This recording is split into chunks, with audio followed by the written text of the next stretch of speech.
con que Dios nos viene llevando, nos viene iluminando, nos viene advirtiendo, nos viene hablando. Dijimos que para el mundo Dios tiene un silencio, pero para su iglesia Dios sigue hablando a la iglesia. Y sigue hablando mediante la palabra, mediante su palabra. Así que vamos a estar yendo a la palabra del Señor, vamos a estar buscando en el libro del Génesis, Génesis capítulo 15, y vamos a estar leyendo desde el verso 13 en adelante, y luego vamos a estar haciendo una oración. Génesis capítulo 15, verso 13. Entonces Dios dijo a Abraham: ten por cierto que tu descendencia morará en tierra ajena, y será esclava allí, y será oprimida 400 años. Mas también a la nación a la cual servirán juzgaré yo, y después de esto saldrán con gran riqueza. Vamos a orar. Amado Señor, te damos gracias. Padre bueno, gracias por tu bondad para con nosotros. Tu misericordia, Señor, sea exaltada, la cual, Señor, se ha extendido siempre sobre de tu pueblo para ayudar, para fortalecer, para animar, porque eres tú, Señor, el que da fuerzas nuevas al que no tiene ninguna. Eres tú, Señor, el que fortalece al débil, eres tú el que levantas al caído. Y nosotros, Señor, ¿a quién iremos sino a ti? Por eso, a ti que habitas en los cielos, nosotros siempre elevamos nuestros ojos y nuestro corazón esperando, Señor, de ti tu bendición. Por eso te rogamos que nos des tu bendición en esta noche.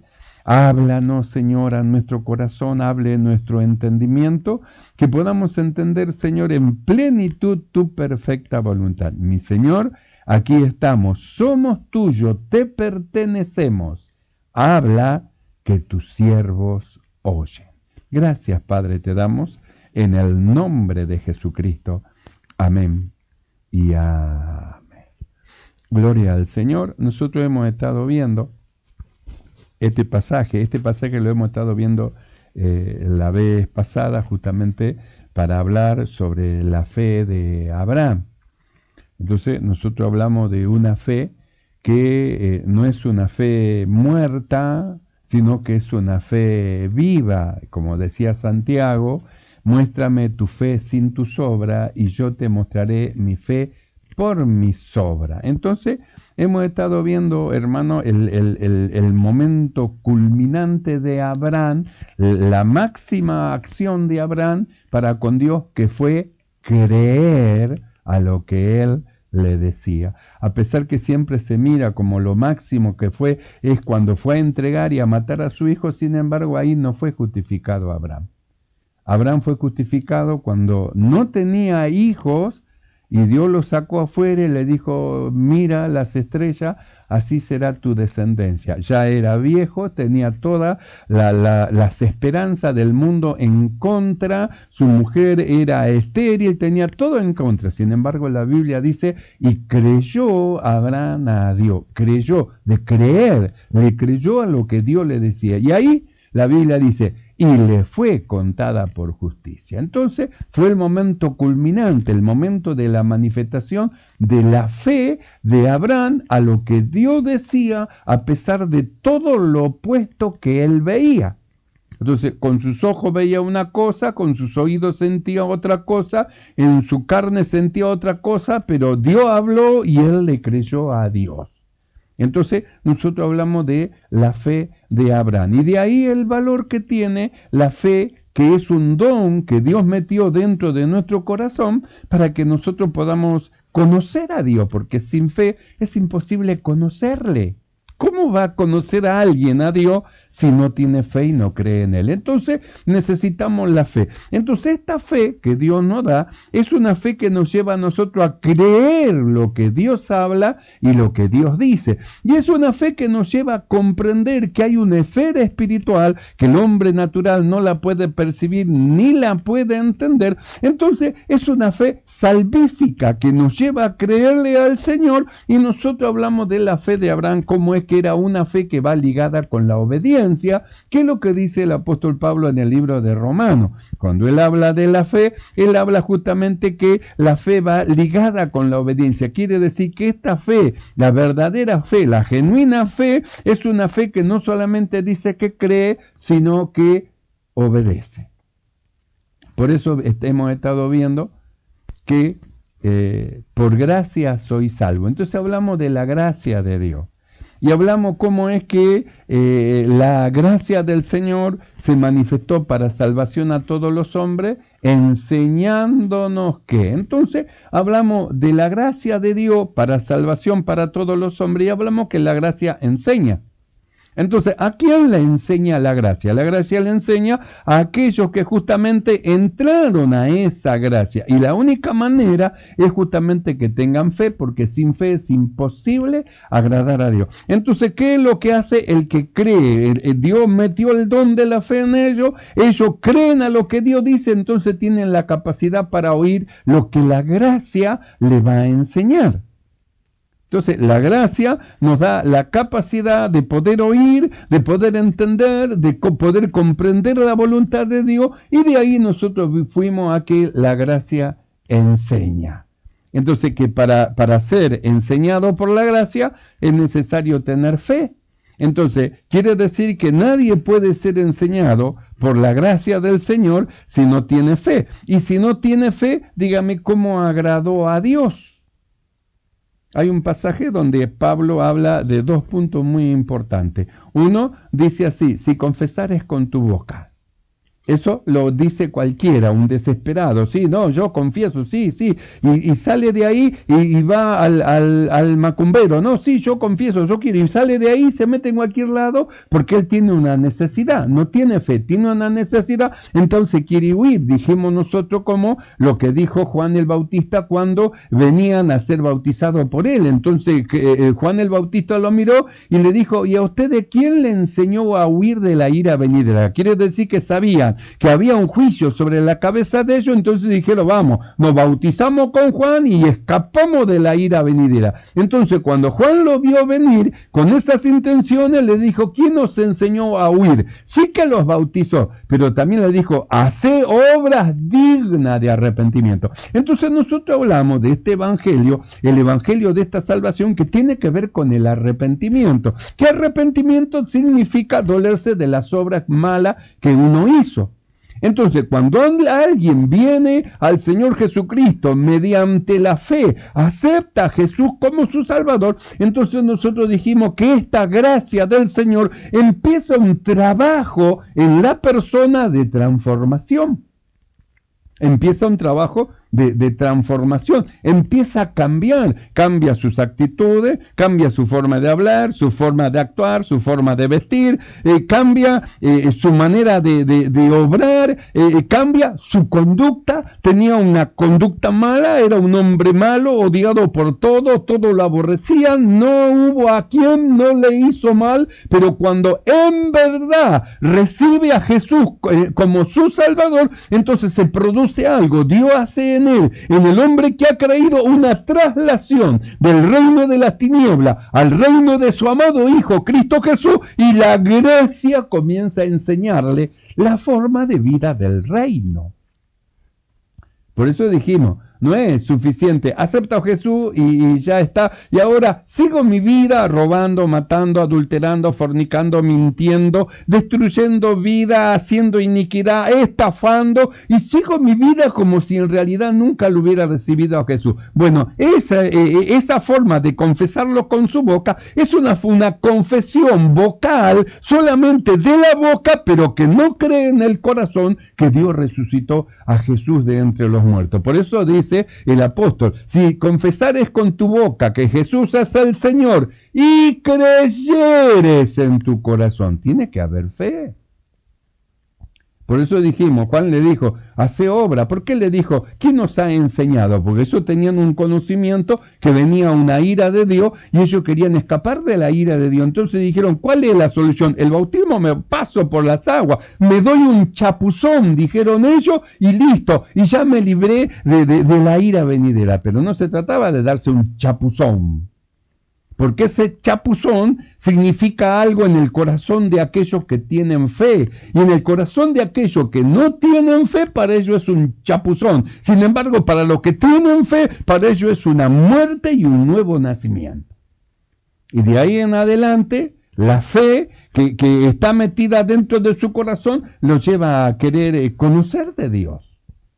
Y entonces Dios constituyó apóstoles, profetas, evangelistas, pastores y maestros. ¿Para qué? Para que den a conocer justamente a los hombres a Dios y para que dándole a conocer justamente los edifique para la edificación de los santos. Entonces nosotros dijimos, eran hombres pecadores que Dios los trasladó al reino de su amado Hijo y mediante la muerte de Cristo ahora son justos.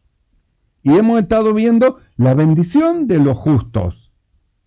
¿Cómo es que los justos serán como la palmera, plantados en la casa del Señor? ¿Cómo van a ser fuertes, van a ser vigorosos? ¿Cómo ellos van a entender? Estamos hablando justamente de los justos, de aquellos que han sido trasladados al reino del Señor, al reino de los cielos y están avanzando en el conocimiento de Dios.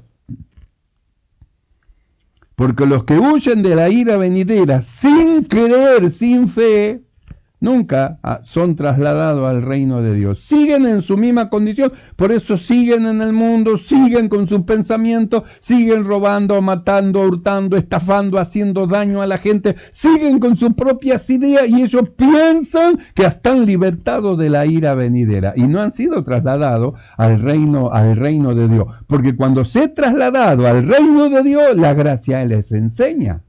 Les enseña la forma de vida, cómo tienen que vivir, cómo tienen que comportarse, cómo tiene que ser su conducta. Entonces empieza a mostrarle la vida del reino de Dios y ellos van cambiando, es decir, van siendo renovados en el espíritu de su mente, comprendiendo cuál es la perfecta voluntad del Señor. Por eso hablamos de una fe que está ligada con la obediencia. No es una fe desobediente.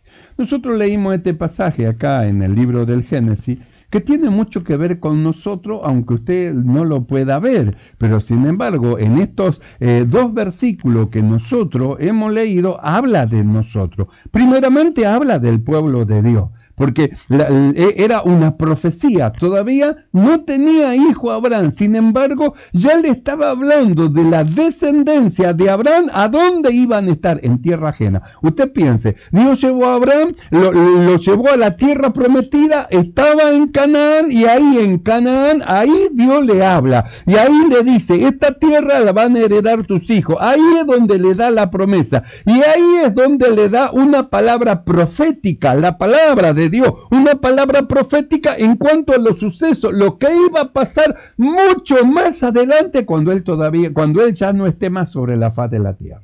Porque empieza a hablar de su descendencia y lo primero que le dice, tu descendencia va a morar en tierra ajena. ¿Y dónde fue a morar la simiente de Abraham? Dios le dijo, esta es tu tierra, esta va a ser tu bendición, esta va a ser la herencia de tus hijos. Y fueron los hijos de Israel, ¿a dónde? A Egipto. Y estuvieron en Egipto, ahí en Egipto, en tierra ajena esclava, como dice acá. Entonces Dios dijo a Abraham, ten por cierto, porque mire que cuando Dios habla, Él no está jugando a la lotería, si le pego, y si no le pego, no le pego. Ojo que Dios no es, Él no da una palabra de adivinanza, no anda adivinando por si acaso, no. Cuando Dios habla, Él lo habla porque conoce todas las cosas. Por eso Él llama las cosas que no son como si fueran. ¿Por qué? Porque Él ya vio hacia adelante que fueron. Por eso llama las cosas que no son como si fueran.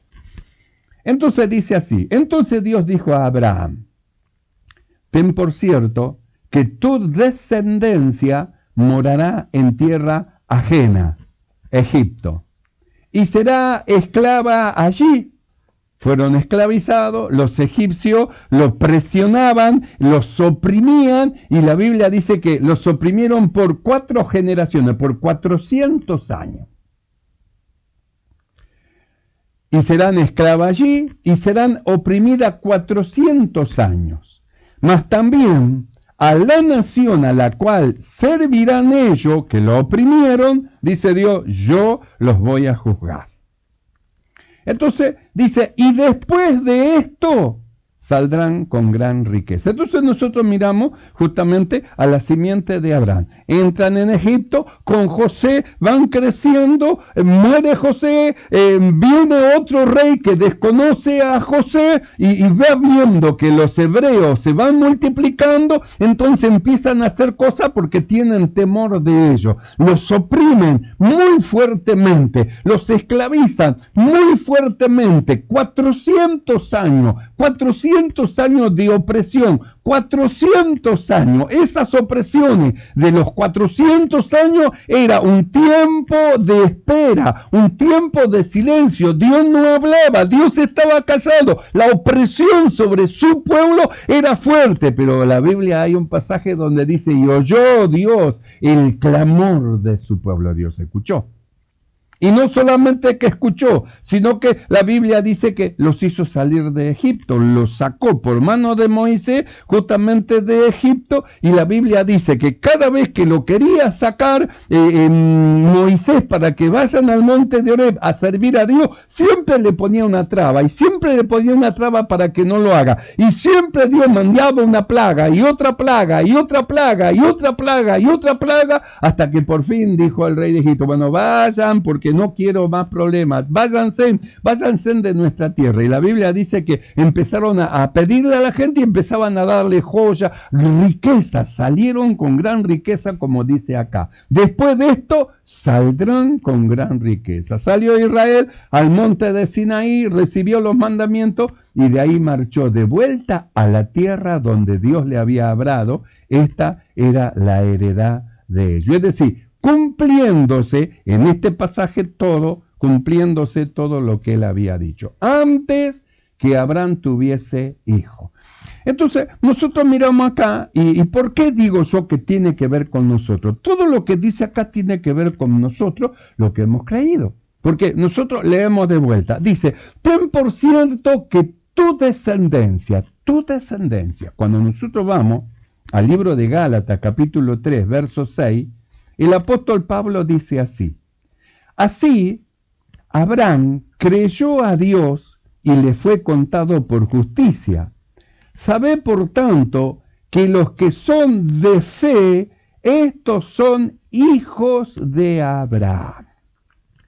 Si tuviéramos todos juntos, yo diría, ¿cuántos son de fe? Levanten la mano, y todos levantaríamos las manos. Y acá el apóstol dice, los que son de fe, ¿qué dice que son? Son hijos de Abraham.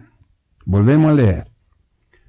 Entonces Dios dijo a Abraham, ten por cierto que tu descendencia morará en tierra ajena. Nosotros ahora estamos disfrutando en una tierra pingüe, esto es en Cristo Jesús, en una tierra de abundancia. Pero usted piense de dónde salimos. Piense de dónde salimos. Nosotros hablamos que estamos en el reino de Dios, que hemos sido trasladados, pero si hemos sido trasladados, significa que hemos sido traídos a la presencia de Dios y hemos sido introducidos en esta gracia. Pero antes de entrar en esta gracia, ¿dónde estábamos? En Egipto.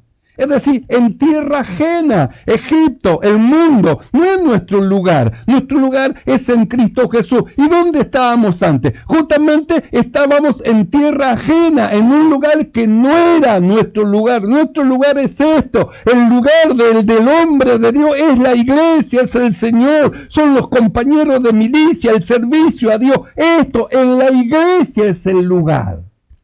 Entonces nosotros pensamos, ¿dónde estábamos antes? En el mundo. Egipto representa al mundo. Ten por cierto, dice que tu descendencia morará en tierra ajena, en el mundo, y serán esclavos allí. ¿Esclavo?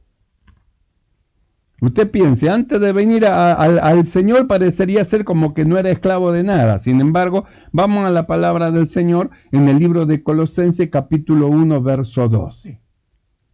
Dice así el apóstol Pablo: con gozo, dando gracias al Padre, que nos hizo apto para participar de la herencia de los santos en luz, el cual nos ha librado de la potestad de las tinieblas y trasladado al reino de su Hijo amado. La potestad, la tierra ajena, Egipto, ¿qué hizo Dios? Nos trasladó al reino de su Hijo. Y Juan capítulo 8, verso 34 dice así: Jesús le respondió: de cierto os digo, que todo aquel que hace pecado, esclavo es del pecado. Entonces nosotros miramos a Israel en Egipto, y en Egipto era esclavo. Nosotros miramos que somos justamente descendencia de Abraham por medio de la fe, porque los que son de la fe, estos son hijos de Abraham, y nosotros nos miramos cuando estamos en Egipto, en el mundo, y ¿cómo estábamos? Éramos esclavos del pecado, no conocíamos la verdad de Dios, mentíamos, robábamos, adulterábamos, fornicábamos, maldecíamos, heríamos a las personas, defraudábamos, y cuántas otras cosas más hacíamos. ¿Por qué? Porque éramos esclavos, no podíamos liberarnos de esas cosas. Algunos eran esclavos del vicio, esclavos del vino, esclavos de la droga, esclavos del cigarrillo, esclavos de cuántas cosas que atrapa el corazón del hombre y que no puede liberarse. Nosotros éramos esclavos. Por eso dice así: van a morar en tierra ajena y van a ser allí esclavos. Y no solamente van a ser esclavos, van a ser oprimidos por 400 años. Oprimidos. Van a ser oprimidos. Entonces, aquella opresión, ¿por qué viene aquella opresión? Justamente aquella opresión viene por, como dice en Romanos capítulo 2, verso 9, tribulación y angustia sobre todo ser humano que hace lo malo. Entonces, ¿qué paga piensa usted que recibe una persona que vive haciendo el mal?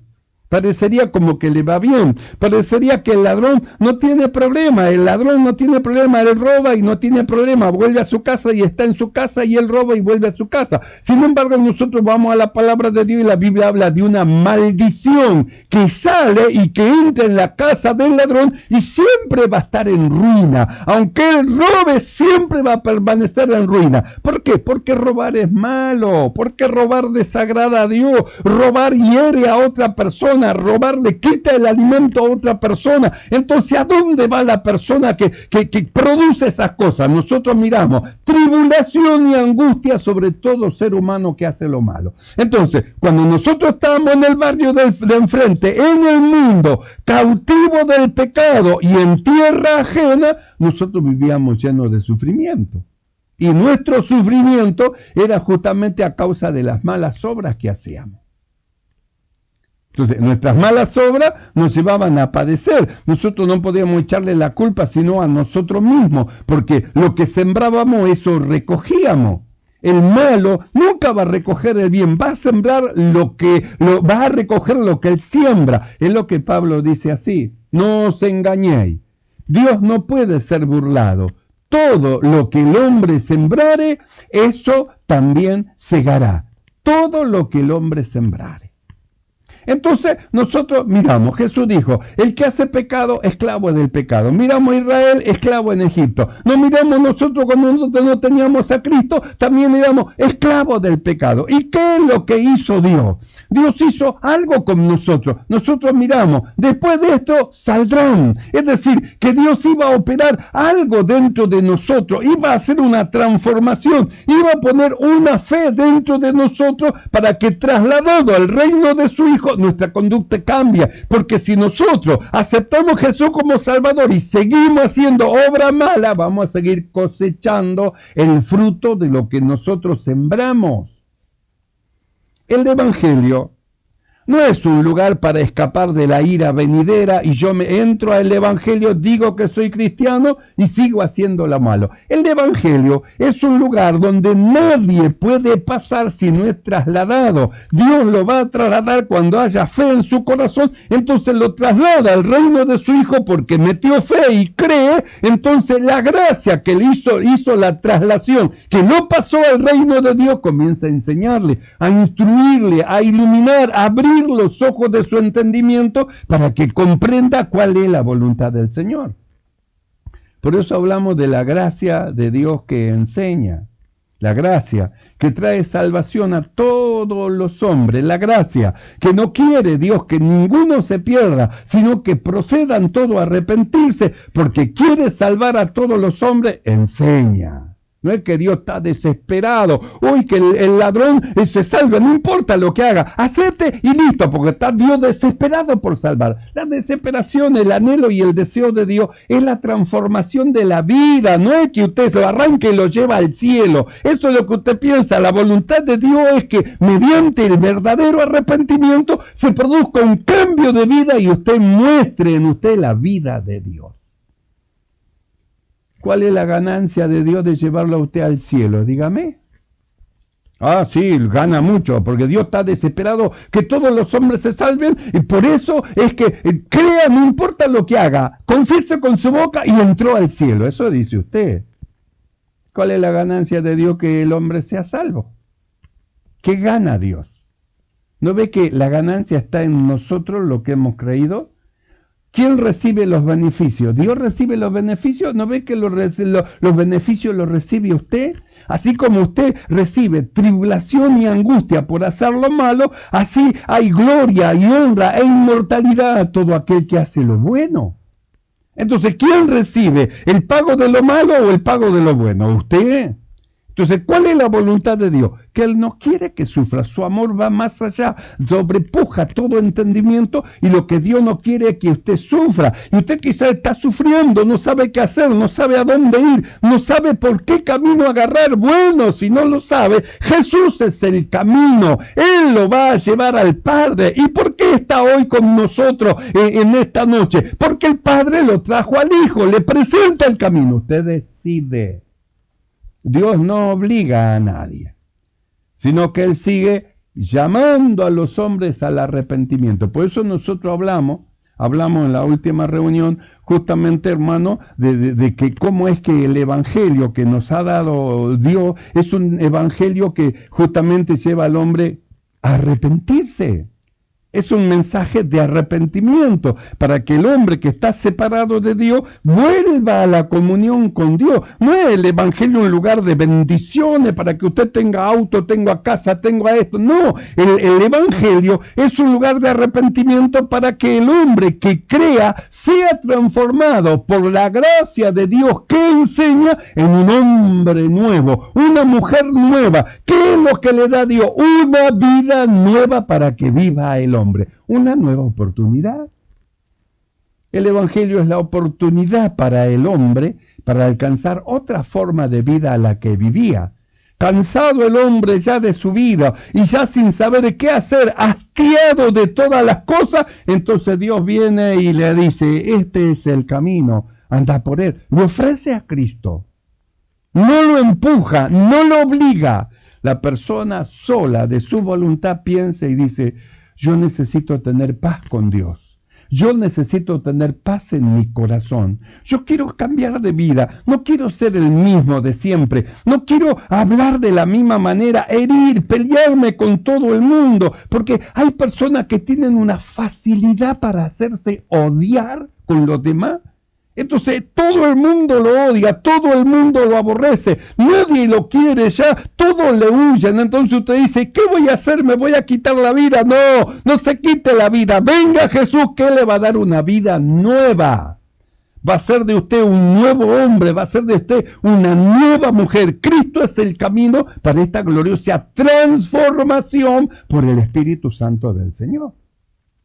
Por eso nosotros miramos acá Y hemos visto a la simiente de Abraham, el proceso, 400 años de esclavo, después de los 400 años viviendo en tierra ajena, que van a estar siendo oprimidos, yo voy a juzgar a esa nación. ¿Qué cree usted que va a pasar con el mundo? Nosotros hablamos justamente de la venida del Señor, estamos ya a la puerta, todo se está conformando y se está acomodando para la manifestación del hombre de pecado, y el hombre de pecado no va a poder explayarse porque le va a resistir la iglesia. Entonces, ¿qué tiene que ocurrir para que se explaye el hombre de pecado en todo su poder? Tiene que ser quitado de en medio aquel que impide. Esto es el Espíritu Santo, el Espíritu de Dios que está en la iglesia que es el cuerpo de Cristo. Entonces, el cuerpo de Cristo es arrebatado, viene Cristo y se lleva a sus hijos y los esclavos se quedan. ¿Y qué va a ocurrir después del arrebatamiento? Ahí se va a manifestar con poder el hombre de pecado y ahí van a venir los juicios de la ira de Dios sobre la tierra. Entonces, ¿qué es lo que quiere Dios hacer con nosotros? ¿Qué quiere hacer con el hombre? Librarlo justamente de la ira venidera, librarlo. Entonces, ¿qué es lo que hace? Produce una traslación y quiere libertarlo justamente de los grillos, las cadenas del pecado que lo atan, que van a ser el impedimento para su arrebatamiento. Porque los que se van al cielo son los hombres libres, no los esclavos. Los esclavos querrán ser levantados, pero algo lo va a atar. Tienen grillos, tienen cadena, están presos en sus pecados, siguen siendo esclavos. Entonces, ¿cómo van a subir al cielo? No van a poder, sus propios pecados lo van a retener. Entonces, ¿cuál es la voluntad de Dios? Que volemos nosotros al cielo con su Hijo amado y no seamos participantes de la ira venidera que va a venir sobre todos los moradores de la tierra. Por eso Pablo, en el libro de Romanos, capítulo 6, verso 16, dice lo siguiente. Escuche bien. ¿No sabéis que si os sometéis a alguien como esclavo para obedecerle, sois esclavo de aquel a quien obedecéis, sea del pecado para muerte o sea de la obediencia para la justicia? Entonces le está mostrando, ¿no ve? Acá está, la obediencia a la justicia. ¿A qué justicia? A la palabra de Dios. La palabra de Dios es la justicia que Dios enseña a los hombres, porque el reino de Dios es un reino de justicia. Nosotros hablamos de gozo y paz. El reino de los cielos no es comida ni bebida, sino justicia. Y luego dice gozo y paz, porque la justicia, que es la palabra de Dios, entrando en el corazón del hombre que ha creído, entonces produce luego gozo y paz y seguridad. Él sabe que viene Cristo y se va al cielo con él. Como el esclavo sabe que viene Cristo y se queda. Entonces, ¿cuál es la voluntad de Dios? ¿Que se quede? No, la voluntad de Dios es que todos los hombres sean salvos. La voluntad de Dios es librar al hombre justamente de la ira venidera. Esa es la voluntad de Dios. Por eso es que Pablo dice así: ¿no sabéis que si os sometéis a alguien como esclavo para obedecerle, sois esclavos de aquel a quien obedecéis, ya sea del pecado para muerte o sea de la obediencia para justicia? Verso 17 dice: pero gracias a Dios que, aunque erais esclavos del pecado, habéis obedecido de corazón aquella forma de doctrina a la cual fuisteis entregados. Así que hay una forma de doctrina. ¿Y quién enseña esa forma de doctrina?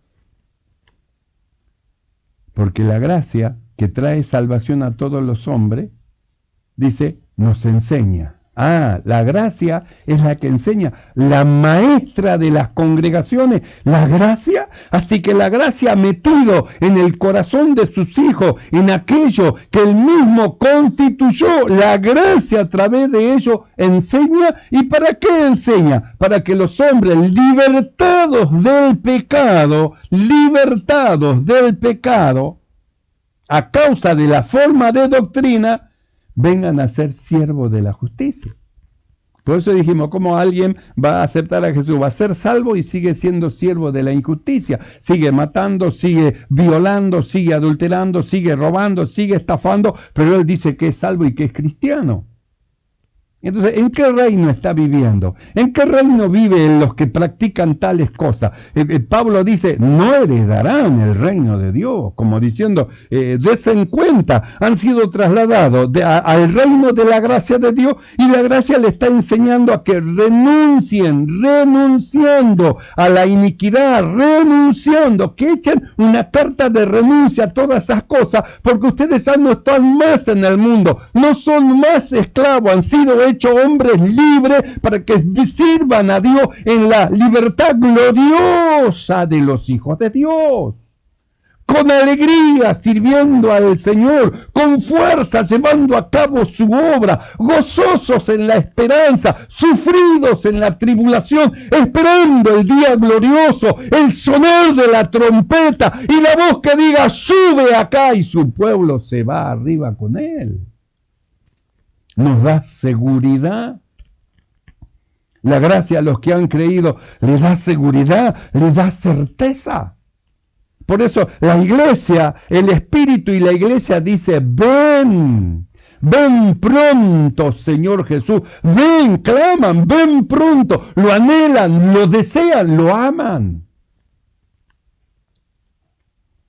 Por eso es que Pablo dice así, gracias, dice a Dios, gracias a Dios, que aunque erais esclavos del pecado, habéis obedecido de corazón, creyeron, habéis obedecido de corazón aquella forma de doctrina en la cual fuisteis entregados. Así que nosotros fuimos entregados a una forma de doctrina. Así que no era solamente acepta a Jesús como tu Salvador, listo, ya está, seguí viviendo tu vida. No, hay una forma de doctrina, porque en esa forma de doctrina son las enseñanzas de la palabra de Dios que va formando al hombre que era esclavo en un hombre libre. Lo va formando, entonces le va iluminando, va abriendo su sentido para que se dé cuenta lo que es malo, lo que ofende a Dios, y él va separando, porque él quiere acercarse más a Dios, quiere ser un hombre libre, verdaderamente libre. Quiere irse en el rapto con el Señor, no se quiere quedar. Pero gracias a Dios que aunque erais esclavos del pecado, habéis obedecido de corazón aquella forma de doctrina a la cual fuisteis entregados. Entonces, es entregado a una forma de doctrina porque la gracia salvífica enseña, entonces es enseñado a una forma de doctrina, y el verso 18 dice, y libertados del pecado. Así que el pecado lo agarra como unas esposas que son puestas en los brazos, y ahí está. Así que el hombre recibe a Cristo, está trasladado al reino de Dios, pero tiene todavía las esposas en su muñeca. ¿Qué es lo que tiene que producirse en él? La liberación de aquello que lo ata, del pecado. Ha sido perdonado, ha sido acercado a Dios para que tenga una comunión con Dios, pero ahora tiene que ser libre. Entonces tienen que romperse esas cadenas, esas esposas que están puestas en su muñeca, se tienen que hacer pedazos, se tienen que romper. Por eso las doctrinas, justamente a la cual han sido entregados, hacen pedazos las cadenas del diablo y la atadura del pecado en el corazón del hombre que ha creído. Porque ¿cómo sabrá que robar es malo si no, la gracia no le enseña y le dice, no robarás? ¿Cómo sabrá que mentir es malo si la gracia no le enseña, no mentirás?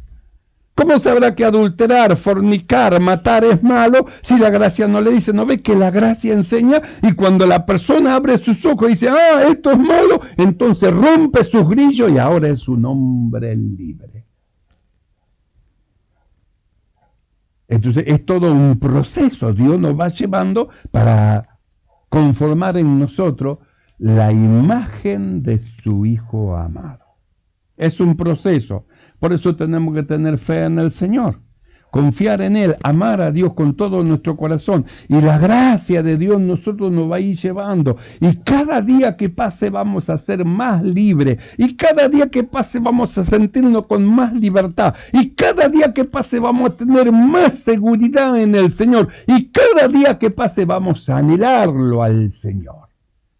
Por eso el Espíritu y la esposa dice, ven. El espíritu y la esposa dice, ven. Dios nos ama y quiere que todos los hombres sean salvos, sean libres. Por eso mostró el camino. Jesús es el camino para la verdadera libertad. Jesús es el camino para la vida nueva. Jesús es el camino para ser trasladado al reino de Dios. Simplemente creer, el primer paso. Y luego la gracia salvadora va a ir operando y obrando. Mis amados hermanos y amigos, esta palabra quería compartir con usted, hermano, para que se afirme en la fe y para que, libertado del pecado, sirva con alegría al Señor. Y con usted, amigo, para que sepa que hay en Cristo Jesús una vida nueva, la cual usted puede, si usted quiere, recibirla. Y Dios le da la oportunidad de empezar de nuevo. Hace para usted nueva todas las cosas, si usted quiere, solamente recibiendo a Jesús como su Salvador. Esta palabra es la que el Señor me ha dado para los amigos y para la iglesia del Señor. Así que vamos a estar nosotros agradeciendo a Dios en nuestro corazón por esta palabra que nos ha dado. Él no quiere que ninguno se pierda. Él quiere que todos los hombres sean salvos y procedan al arrepentimiento. Que todos los hombres sean libres, verdaderamente libres. Vamos a leer a algunos hermanos más que están conectados con nosotros y luego vamos a estar haciendo la oración final para despedirnos. Tenemos también con nosotros Mónica Molina, Camila Torre, Luis Moyano, Paola Godoy, Marcos Comán, Marta Guzñat, Margarita Cabrera del Paraguay, Mercedes Ocampo, Diego y Elía Noguera, Leonardo Noguera, Juana Ruth, Romina Comán, Daniela Sinelli, Gisela Palma. Tenemos también a Marisa Pintos, Joel Ruiz Díaz, Graciela Buell, Carlos Faría, Ricardo Leiva, José Luis Andrade, amado pastor, un abrazo. Rafael Monzón, un abrazo, pastor. David González del Uruguay, un abrazo, David. Ariel Nahuel y José Frank, pastor, nuestro amado pastor de la filial de El Paraíso. Gracias por acompañarnos en estos momentos. Vamos a estar orando y vamos a estar pidiendo al Señor su rica bendición. Oramos. Amado Señor, te damos gracias, Señor, por la palabra que nos has dado, la cual afirma nuestro corazón, Señor, para que con seguridad nos acerquemos al trono de tu gracia. Gracias, Señor. Tu palabra es para nosotros lámpara para nuestros pies, es lumbrera para nuestros caminos. Padre, gracias. Tu misericordia, Señor, y tu amor llena nuestro corazón. Nos fortalezcas, nos alientes, Señor, y nos des fuerza. Padre, bendice, Señor, a aquellas personas que están, Señor, participando, Señor, de esta reunión. Señor, que tu palabra llene sus corazones y encuentren la luz de la vida y puedan recibir mediante Jesús esta vida nueva que nos ha dado. Padre, gracias. Muchas gracias te damos en el nombre de Jesucristo. Amén y amén. Mis amados hermanos, los esperamos el jueves que viene a las 21 horas por este canal. Dios los bendiga, los saludo y abrazo en el amor del Señor Jesucristo. Amén y amén.